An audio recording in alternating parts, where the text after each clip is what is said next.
요한복음 4장. 세례를 받고 제자가 되려고 예수께 모여드는 사람들이 세례 요한에게 모여드는 사람들보다 더 많다는 소문이 바리새파 사람들의 귀에 들어갔다. 그러나 사실 예수께서 직접 사람들에게 세례를 주신 것이 아니라 예수의 제자들이 세례를 준 것이다. 이런 사실을 아시고 예수께서는 유대를 떠나 다시 갈릴리로 돌아가시기로 하셨다. 갈릴리로 가려면 사마리아 지역을 지나가야 했다. 그리하여 갈릴리로 가는 중에 예수께서는 사마리아 지역의 수가라는 동네에 이르셨다. 이 동네는 야곱이 그의 아들 요셉에게 물려준 땅에서 가까웠다. 이 동네에는 야곱의 우물이 있었고 예수께서는 여행길에 피곤하셨으므로 그 우물가에 앉아 쉬고 계셨다. 때는 저녁 6시 무렵이었다. 그때 한 사마리아 여인이 물을 기르러 오자 예수께서 그녀에게 말을 거셨다. 나에게 물 좀 주겠소? 당시 제자들은 모두 음식을 사러 동네에 들어갔으므로 그 자리에 아무도 없었다. 사마리아 여자가 예수께 대답했다. 당신은 유대인인데 어찌하여 저 같은 사마리아 여자에게 물을 달라고 하십니까? 그 당시 유대인들은 사마리아 사람들과는 상종하지 않았기 때문이다. 예수께서 그녀에게 대답하셨다. 만일 당신이 하나님께서 주시는 놀라운 은사를 알고 또 당신에게 물을 청하는 이가 누구인지를 알았더라면 도리어 당신이 그에게 생수를 청했을 것이고 그러면 그가 당신에게 생수를 주었을 것이오. 여자가 말했다. 하지만 당신에게는 두레박도 없는 데다 이 우물은 굉장히 깊지 않습니까? 어디서 생수를 길어다 주신다는 말입니까? 이 우물물은 우리 조상 야곱은 물론이고 그의 자녀들과 가축들이 즐겨 마시던 물입니다. 이 우물물을 우리에게 주신 야곱보다 당신이 더 위대한 분이란 말입니까? 예수께서 말씀하셨다. 이 물을 마시는 사람은 곧 다시 목마를 것이요. 하지만 내가 주는 물을 마시는 사람은 영원히 목마르지 않을 것이요. 내가 주는 물은 그 사람 안에서 끊임없이 솟구쳐 나와 영원한 생명에 이르게 하는 참 샘물이 될 것이요. 여자가 예수께 말했다. 선생님, 그 물을 제게 주십시오. 그러면 제가 다시는 목마르지도 않고 또 물을 기르러 여기까지 올 필요도 없게 되지 않겠습니까? 예수께서 여자에게 말씀하셨다. 가서 당신의 남편을 불러오시오. 여자가 대답했다. 저에게는 남편이 없습니다. 예수께서 말씀하셨다. 그렇소. 남편이 없다고 말한 당신의 말이 옳소. 당신에게는 남편이 5이나 있었고 지금 함께 살고 있는 그 남자도 사실은 당신 남편이 아니오. 그러니 방금 당신이 한 말이 맞소. 그러자 여자가 말했다. 선생님, 제가 보니 선생님이야말로 예언자이십니다. 그러니 제게 말씀해 주십시오. 우리 조상들은 이 산 위에서 예배를 드렸는데 왜 당신네 유대인들은 우리가 반드시 예루살렘에서 예배를 드려야 한다고 말합니까? 예수께서 말씀하셨다. 여자여, 내 말을 믿으시오. 이 산도 아니고 예루살렘도 아닌 곳에서 하늘 아버지께 예배를 드리게 될 때가 오고 있소. 당신들 사마리아 사람들은 당신들 스스로도 알지 못하는 것을 예배하지만 우리 유대인들은 우리가 아는 분을 예배드린다오. 이것은 구원이 유대인들로부터 나오기 때문이오.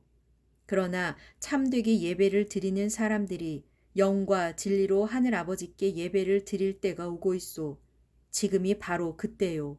하늘 아버지께서는 영과 진리로 예배드리는 사람들을 찾고 계신다오. 하나님께서는 영이시오. 그러므로 하나님을 예배하는 자들은 영과 진리로 예배를 드려야 하오. 여자가 예수께 말했다. 저 역시도 그리스도라 하는 메시아가 오실 것이라는 사실을 잘 알고 있습니다.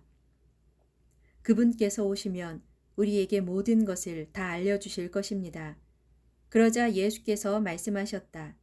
지금 당신에게 말하고 있는 내가 바로 그 메시아요.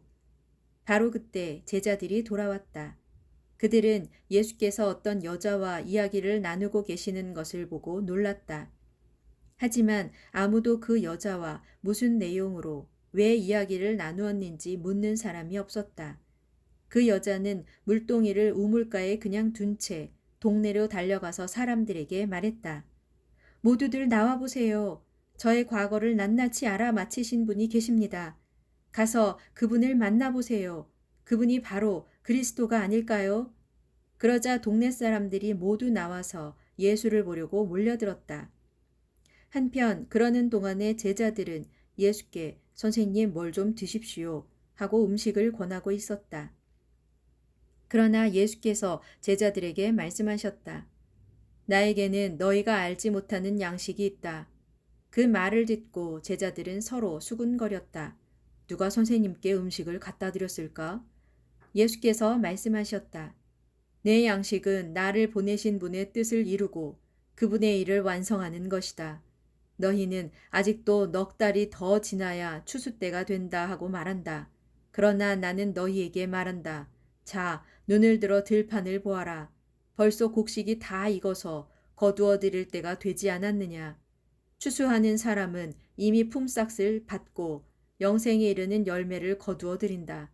그러면 씨를 뿌리는 자와 곡식을 거두는 자가 함께 기뻐할 것이다. 그러므로 한 사람은 뿌리고 다른 한 사람은 거둔다라는 말은 과연 옳다. 나는 너희를 보내어 너희가 일하지도 않은 데서 열매를 거두게 하였다. 힘든 수고는 다른 사람들이 하였지만 추수는 너희가 하게 된 것이다. 그 동네에 사는 많은 사마리아 사람들은 예수를 믿게 되었다. 그것은 그 사마리아 여자가 그분께서 내 과거를 낱낱이 다 알아맞히셨다 하고 증언하였기 때문이다. 사마리아 사람들이 자기 동네에 묵으실 것을 청하자 예수께서는 거기에서 이틀을 지내셨다. 그리고 예수의 말씀을 듣게 되자 더 많은 사람들이 예수를 믿게 되었다. 그들은 그 사마리아 여자에게 말했다. 처음에는 당신의 말 때문에 믿었지만 이제는 그렇지 않소. 우리가 직접 그분의 말씀을 듣고 보니 그분이야말로 참으로 세상의 구주이심을 깨달았기 때문이요. 이틀 후 예수께서는 사마리아 지역을 떠나 갈릴리 지방으로 가셨다. 전에 예수께서는 예언자가 자기 고향에서는 존경받지 못한다 하고 말씀하신 적이 있었다. 갈릴리 지방에 도착하자 갈릴리 사람들은 예수를 크게 환영하였다. 그들은 유월절에 예루살렘에 갔다가 예수께서 거기서 행하신 놀라운 일들을 직접 보았기 때문이었다. 예수께서는 전에 물을 포도주로 변하게 하셨던 가나라는 동네에 들르셨다. 그곳에는 왕의 신하 한 사람이 살고 있었는데 그의 아들이 중병에 걸려 가버나움에 있었다. 그 왕의 신하는 예수께서 유대에서 갈릴리로 오셨다는 소문을 듣고 예수께 찾아와 자기 아들이 다 죽게 되었으니 제발 살려달라고 간청했다. 예수께서 그에게 말씀하시기를 당신들은 기이한 일들이나 기적 같은 일들을 보지 않고는 쉽게 믿으려 들지 않는구려 하시자 왕의 신하가 예수께 또다시 간청했다. 선생님, 제 아들이 죽기 전에 제발 함께 가 주십시오. 예수께서 말씀하셨다. 집으로 돌아가시오. 당신의 아들이 살 것이오. 그 신하는 예수의 말씀을 믿고 집으로 향했다. 신하가 아직 집으로 돌아가고 있을 때 신하의 하인들이 마중 나와 그 아들이 살아났다는 소식을 전했다. 내 아들이 언제 나아졌느냐 하고 신하가 묻자 하인들이 대답했다. 어제 오후 1시쯤 갑자기 열이 떨어졌습니다.